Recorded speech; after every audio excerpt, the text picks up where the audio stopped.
जो सहन करे वही सिद्ध होता है।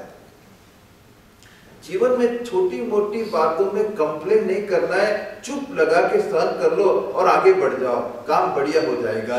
इसलिए सहनम सर्व दुखानाम अप्रतिकार पूर्वकम चिंता विलाप रहितम सातितिक्षा निगद्यते। चुपचाप। हमारे गुरु जी इसके लिए बढ़िया दृष्टांत देते हैं। एक देवी अपने पति के साथ ट्रेन में बैठ गई, इंडिया की बात है, और रेगिस्तान से, रेगिस्तान माने हमारी हिंदी समझ में आती है, रेगिस्तान माने क्या है? मेरे विद्वान है आप, क्या बोलना। रेगिस्तान से ट्रेन जा रही थी। अब ये जो महापुरुष थे और पानी की बोतल लेने भूल गए कमंडलू में। अब तो बेल कहने लगी मुझे प्यास लगी है, मुझे प्यास लगी है। क्योंकि क्या करो, पानी नहीं है। अरे मैं तो मर जाऊंगी, हाय हाय मुझे ऐसी कभी प्यास नहीं लगी, आज पानी नहीं लगी मर जाऊंगी, हाय हाय बहुत प्यास। 1 घंटा तक क्या करा, यही रटन चला, हाय हाय कैसी प्यास, मर गई ऐसे करते। बेचारे पति परमेश्वर क्या रहे, चुपचाप बैठे रहे। स्टेशन आ गया तो उन्होंने जाके तत्काल पानी ले आया, उनको पिलाया और थोड़ी बचा के रख लिया। अब ट्रेन चली तो फिर मैम साहब ने शुरू किया, हाय मैं तो आज मर ही जाती, इतनी प्यास लगी थी मेरे को। हाँ अब ये क्या है, लगी थी ऐसे लगी थी करके फिर चलाया करना। तो ये इसके पति को आगे जाके हरिद्वार में सन्यासी लेना चाहिए।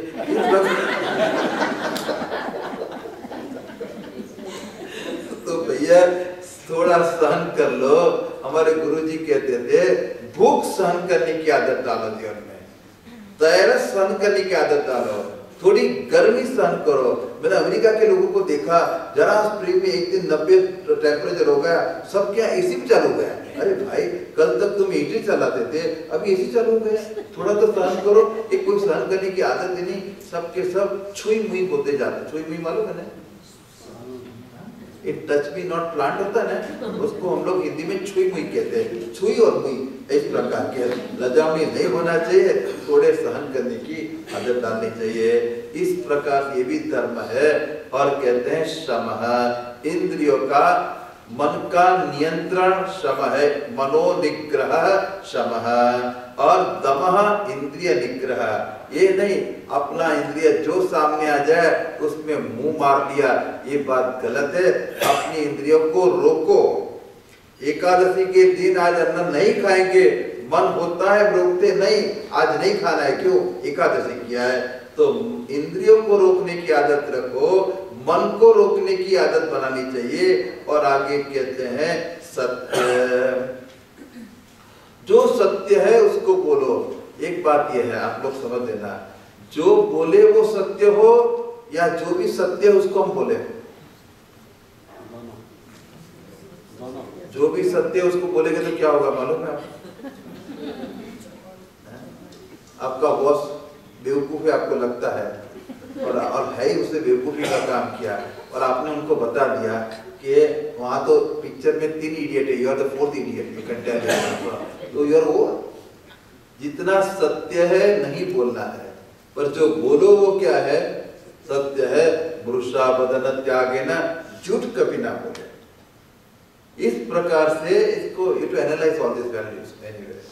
उचित अनुचित का विचार करे, मन का संयम, इंद्रियों का संयम, अहिंसा, ब्रह्मचर्य, त्याग, स्वाध्याय, सरलता, संतोष, समदर्शी, महापुरुषों की सेवा, और धीरे धीरे सांसारिक भोगों की चेष्टा से निवृत्त मनुष्यों के अभिमान पूर्ण प्रयत्न को उल्टा ही होता है, ऐसा विचार करना।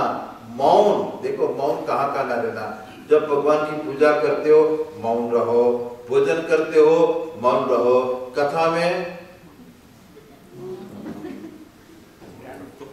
कथा में मौन रहो।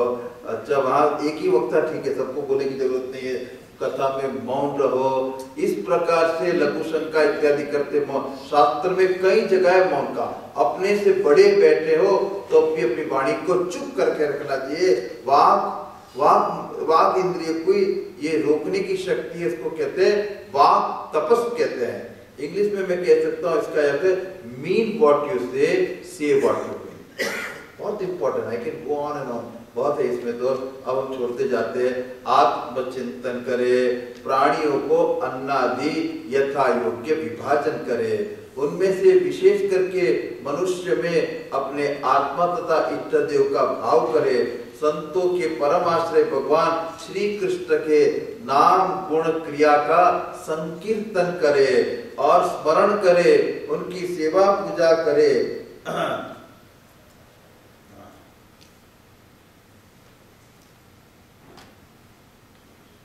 अभी आगे जाके कहते हैं, उन्होंने आगे कह दिया कि धर्मराज, ये युधिष्ठिर और नारद जी के बीच का संयोग हो रहा है। अब तो ये 6 कर्म, ब्राह्मण के कर्म क्या है?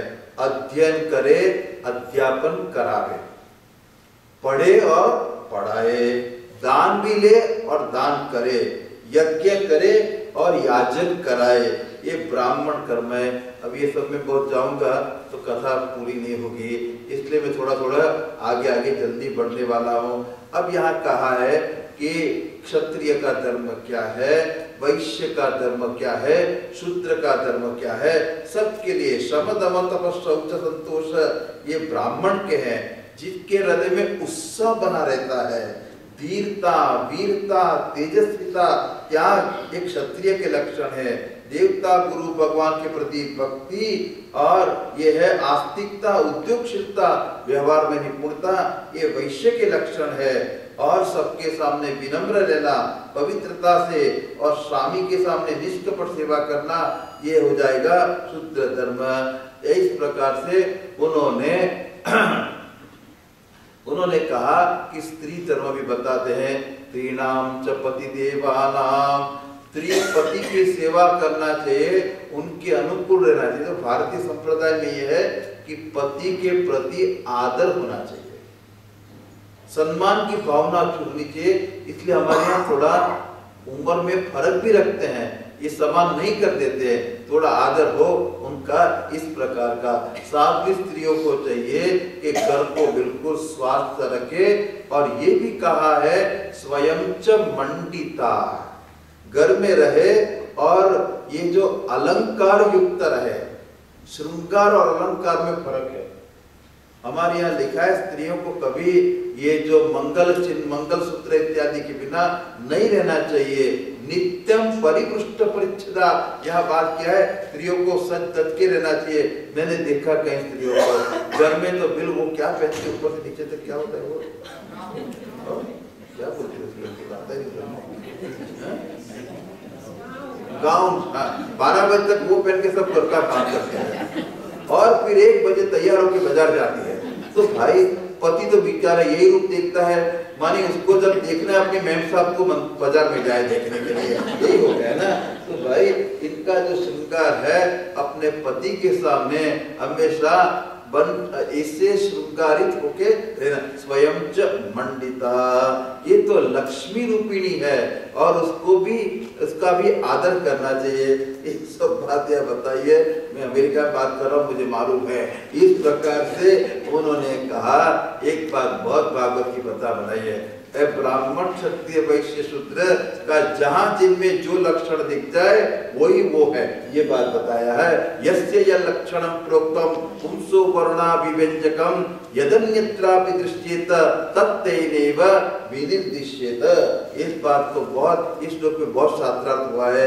अब तो ब्रह्मचर्य आश्रम मानी स्टूडेंट लाइफ, वानप्रस्थ आश्रम मानी रिटायर्ड लाइफ मानी तपश्चर्या के जीवन, और सबसे बढ़िया भारतीय धर्म में रिटायरमेंट कैसे करना, मान retirement is what, no investment, सन्यासा, that is called zero investment, you give up everything and study, that is called life of sannyasa.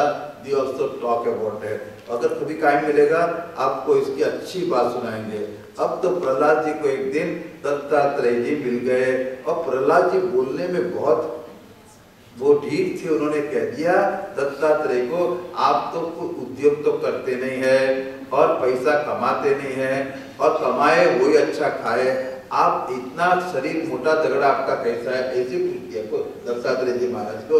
Dattatreya जी ने कहा मैं जानता हूँ तुम भगवान के भक्त हो, तुमको भगवान का दर्शन हुआ है, और बहुत बहुत बढ़िया उन्होंने के प्रश्नोत्तर हुए हैं। इस प्रकार से उन्होंने कहा कि जैसे अज्ञानी मनुष्य जल में उत्पन्न तिनके और सेवा से, देखो एक बात है, हम लोग सोचते हैं कि सुख बाहर है और उसके लिए भागते हैं।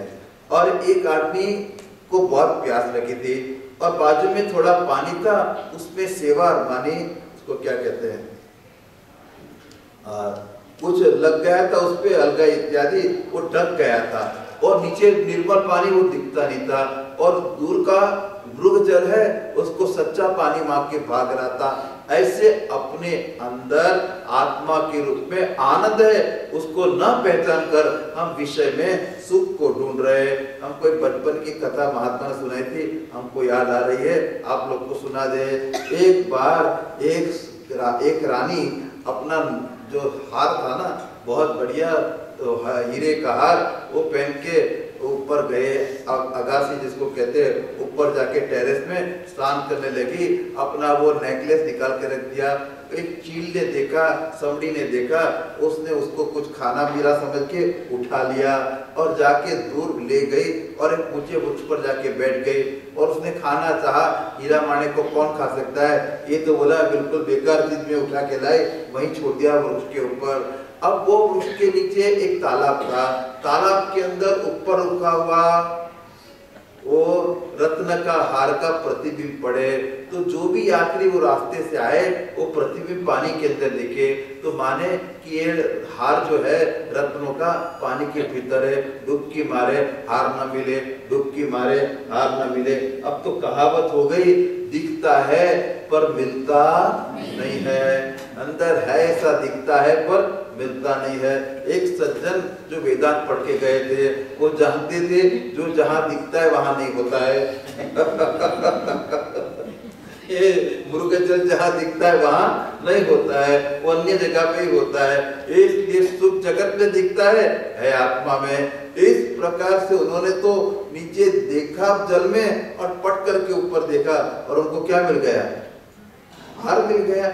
इस प्रकार से यहाँ वर्ण का पश्यामि धनिनाम क्लेशम, लोभी और इंद्रियों के वश में रहने वाले धनियों का दुख तो मैं देखता ही रहता हूँ, भय के मारे उनको नींद नहीं आती है।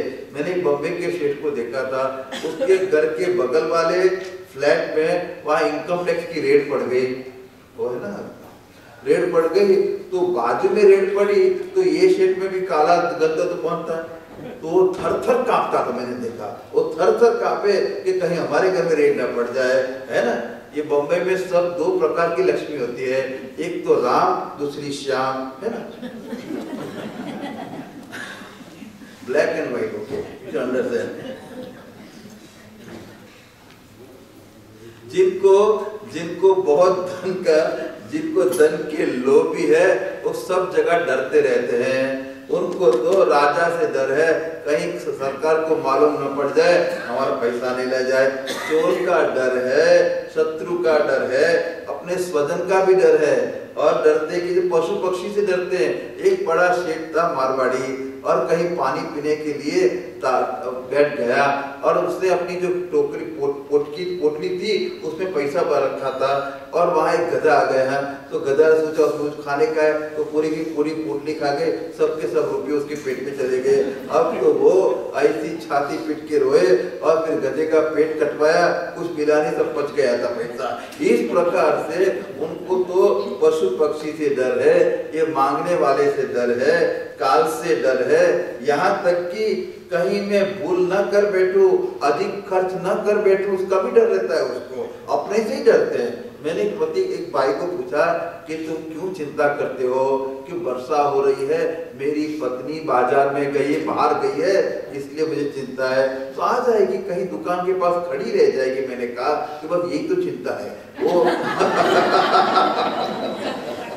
वो वहां रहेगी तो एक